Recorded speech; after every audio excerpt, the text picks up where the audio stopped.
사이다 무비튼. 나와 남편은 동갑으로 둘 다 50을 갓 넘겼다. 결혼 초기에는 아이를 갖고 싶었지만 원인을 알 수 없는 불임 때문에 고민도 많았다. 불임 치료도 받아봤지만 결국 아이를 갖는 것에 실패했고, 임신을 포기한 후부터는 부부 둘이서 의지하며 살아왔다. 온천 명소를 찾아다니는 게 공통의 취미로 해마다 몇 번씩 같이 온천 여행도 다녔고, 각자 따로 취미 생활도 즐기면서 아이는 없었지만 서로의 생활에 충실하게 잘 지내왔다. 직종은 달랐지만 연봉도 비슷했고 생활비도 절반씩 부담했다. 하지만 집안일은 9대1 비율로 거의 내가 전담하다시피 했는데, 나는 요리, 청소 같은 일을 좋아했기 때문에 딱히 불만은 없었다. 대신 남편은 1년에 몇 번 정도 손이 가는 마당에 잡초 뽑기 같은 일을 담당했고, 이런 역할 분담에 서로 만족하고 있었다. 결혼기념일 같은 날은 서로 쑥스럽기도 하고 해서 드러내놓고 축하를 한 적은 없지만, 그런 기념일에는 평소에 잘 가지 않는 고급 레스토랑에 가서 외식도 즐기고, 그때마다 아, 행복하다 하면서 이렇게 사이좋게 같이 나이를 먹어가면 참 좋겠다, 그렇게 생각했었다. 그렇게 하루 또 하루 시간이 흘러 어느덧 시간은 결혼 25주년 기념을 눈앞에 두고 있었다. 여보, 우리 얼마 안 있으면 은혼식인데 우리도 한번 근사하게 축하 파티 해보는 거 어때? 나는 반 농담 삼아 남편한테 그렇게 말을 걸었는데, 남편은 얼굴이 굳어져서는 한마디도 대꾸를 하지 않았다. 그때는 그런 남편의 태도를 별달리 의심할 것도 없이 그저 요즘 일이 좀 힘든가? 그렇게 생각하고 잊어버렸었다. 그리고 이틀 정도 지났을까? 갑자기 남편으로부터 나 혼자 살고 싶어 라는 말을 들었다. 처음 그 말을 들었을 때에는 대수롭지 않게 여기고, 그래, 그럼 그렇게 해. 언제가 좋아? 다음 쉬는 날? 그러면 내가 혼자서 천천히 쇼핑이라도 하고 올 테니까 당신 집에서 쉬어 라고 가볍게 넘기고 가볍게 대꾸하고 넘어갔던 기억이 난다. 하지만 남편이 말한 혼자란 내가 생각했던 혼자와 완전히 다른 의미였던 것이다. 남편은 고개를 설레설레 저으며 그런 의미가 아니야. 난 앞으로도 혼자서 살고 싶다는 말이야 라며 심각한 얼굴로 말했다. 마른 하늘에 날벼락이라도 맞은 기분이었던 나는 왜? 라는 말밖에 하지 못했다. 우선 이유를 알아야겠다고 남편을 다그쳤다. 그러자 남편은 모두 내 책임이야. 내 잘못이야. 내가 약한 사람이라 그래. 이런 대답만 반복했다. 혹시 다른 여자 생겼어? 하고 묻자 그런 적 없어. 난 정말 그냥 혼자 있고 싶어 라며 같은 말을 되풀이했다. 그런 말로는 납득할 수 없어 혼자 지내고 싶다는 말은 이혼을 하자는 거냐고 물어보자 가능하다면 그렇게 하고 싶어. 앞으로는 남은 인생은 나 하고 싶은 대로 하고 살면서 편하게 지내고 싶어 라는 폭탄 선언을 했다. 지금까지 내가 그렇게 신경 쓰이게 했냐고 묻자 신경 쓰게 했다는 것과는 좀 달라 라고 하면서 골똘히 생각한 후에 돌아온 대답은 나는 내 아내가 한 걸음 뒤로 물러서서 뒤에서 따라와 줬으면 하는 타입이야 라는 말이었다. 은혼식을 코앞에 두고 이제 와서 그런 말을 하다니 너무 황당해서 말문이 막혔다. 지금까지 나는 우리가 서로 도와가면서 손을 맞잡고 같은 페이스로 천천히 함께 전진해가는 타입의 부부라고 생각했었다. 하지만 그건 나 혼자만의 생각이었던 것이다. 남편 말로는 남편의 직장 동료나 대학 동기들의 부인은 모두 남편이 말하는 그런 타입의 사람들이라는데, 예를 들면 물건 하나를 사더라도 남편한테 물어보고 사고, 부인이 혼자서 여행을 간다는 건 있을 수도 없고, 대강 그런 타입의 사람들로 남편은 그런 부부관계를 부러워했다고 했다. 나는 우리가 경제적으로 대등한 관계라고 생각했기 때문에 가전제품을 바꾸거나 보험 가입이나 큰 액수의 돈이 쓸 일이 있을 때 관원상제 등을 제외하고는 내가 사고 싶으면 사고 나중에 말하는 경우가 대부분이었다. 친구와 여행을 갈 때에도 대략 2달 전 정도에 호텔 등의 예약이 다 끝나고 나서 몇 월 며칠 날 어디에 갔다 올 거야 이런 식으로 얘기했었다. 하지만 그런 것에 대해선 한 번도 불평한 적이 없었고, 남편도 친구들하고 여행을 다녔기 때문에 서로 다를 게 없다고 생각했었다. 그럼 그때는 왜 아무 말도 안 했어? 당신 지금까지 뭐라고 한 번도 한 적 없었잖아. 한마디 불평도 없던 사람이 이제 와서 갑자기 그렇게 말하면 나보고 어쩌라는 거야? 그런 이유로 이혼하자고 하면 반칙이야. 난 못 받아들여. 하고 말했다. 그러니까 당신은 잘못한 게 없다고 하잖아.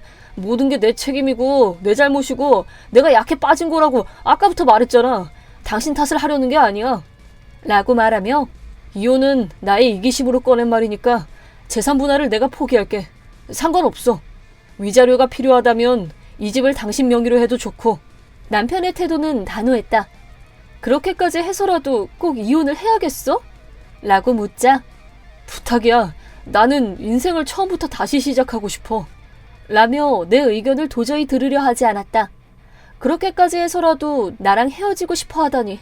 충격 때문에 회사에 출근도 못하고 며칠을 울며 누워 지냈다.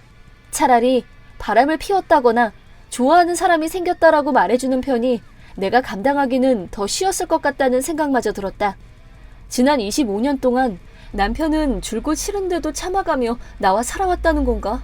생각하면 할수록 견딜 수가 없었다. 더는 눈물이 안 나올 만큼 울고 나자 마음이 좀 안정이 되었다. 그래, 받을 거 받고 헤어지자. 그렇게 마음을 정하고 공동 명의로 모았던 적금도 반으로 나누고 맨션의 명의도 내 명의로 바꾸고 이혼을 마무리했다. 진짜 내가 다 가져도 상관없는 거지? 내가 그렇게 물어보자 남편은 그렇게 하라고 했잖아. 하고는 후련한 얼굴로 미련 없이 집에서 나갔다. 이렇게 나와 남편의 25년간의 결혼 생활은 깨끗하게 막을 내렸다. 헤어진 후 알게 되었지만 돌아가신 시아버지로부터 남편 앞으로 상속액이 2천만 원 정도 있었다는 것을 알았다. 그 돈이 있었기 때문에 자유롭게 살고 싶다는 욕망이 갑자기 들끓었었다는 걸 직감적으로 알게 되었다. 어쨌든 그런 이유라면 나도 이 맨션을 혼자 차지한 것에 미안해할 필요도 없고 차라리 잘 됐다는 생각이 들었다. 나는 맨션을 매각하고 얻은 돈으로 교외에 있는 마당이 딸린 전원주택을 구입했다. 텃밭을 가꾸면서 조용히 사는 그동안 동경해왔던 전원 생활을 실현하게 되었다. 남편은 뼛속까지 도시 사람이라 결혼 초기부터 내 집 마련은 무조건 맨션이어야 하고 반드시 교통이며 쇼핑이 편리한 곳이어야 한다고 했기 때문에 만약 내가 시골 생활을 하려면 남편이 먼저 세상을 뜨고 혼자 남았을 때에야 가능할 거라고 생각했었다. 이렇게 아직 젊음이 남아있을 때 전원 생활을 할 수 있게 되리라고는 전혀 생각해 본 적이 없는 일이었다. 하지만 그렇게 1년 정도가 지난 어느 날 전 남편으로부터 연락이 왔다. 우리 재결합하는 거 어때? 라고. 이유가 뭐야? 당신 나하고 있는 게 싫어서 이혼한 거 아니었어? 이혼하고 나서 처음으로 당신하고의 결혼 생활이 얼마나 이상적이고 편안했는지 내가 당신한테 많이 의지했었다는 걸 깨달았어. 내가 정말 말도 안 되는 착각을 했었던 것 같아. 날 용서하고 우리 다시 시작할 수 없을까? 이제 와서 다시 시작하는 건 어려울 것 같은데. 내가 그렇게 대답하자 하지만 나하고 지내는 동안 당신 행복했잖아. 이제와 무슨 말을 해도 아무 일 없었던 것처럼 다시 돌아갈 수는 없었다. 대체 남의 기분을 뭐라고 생각하는 건지. 그래, 그동안 행복하다고 믿었던 내가 얼마나 어리석었는지 깨닫게 해준 게 누군데 이제 와서 왜 이래? 라고 하자 남편은 다시는 당신한테 헤어지자는 말 같은 거 안 할 거야. 나한테는 정말 당신이 필요해. 하면서 좀처럼 물러설 기세가 보이지 않았다. 나는 혼자서 살아보니까 당신하고 같이 사는 게 의외로 나한테도 큰 부담이었다는 걸 알았어.